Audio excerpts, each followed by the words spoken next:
škole v Hondurase, nie sme tu na výlete, ale na misijnej dobrovoľníckej práci. Obaja sme študentami katedry misijnej a charitatívnej práce na Vysokej škole svätej Alžbety, ktorá už niekoľko rokov posiela dobrovoľníkov do celého sveta, aby pracovali na rôznych projektoch. Moja práca na misii spočíva vo výučbe angličtiny, ktorú vyučujem deti a taktiež dospelých.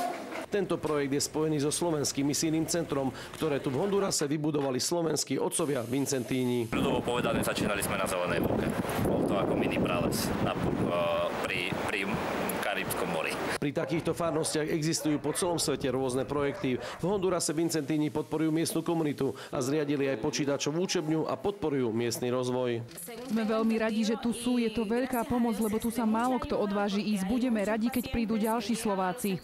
Vysoká škola svätej Alžbety má 70 projektov od Afriky cez Áziu až po Rusko. Niekde sa starajú o siroty, inde o chorých na AIDS či bezdomovcov. Veľa ľudí sa obraňuje tým, že my sa máme zle a prečo chodíme pomáhať druhým.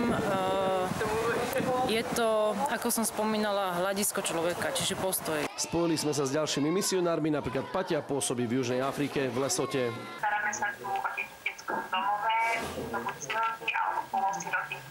A som tu už pol roka.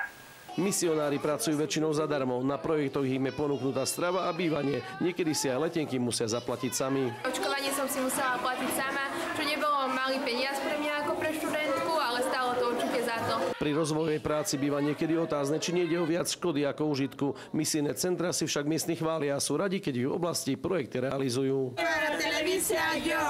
Z dedinky Sangrelaja v Hondurase Laco Ďurkovič, televízia Joj.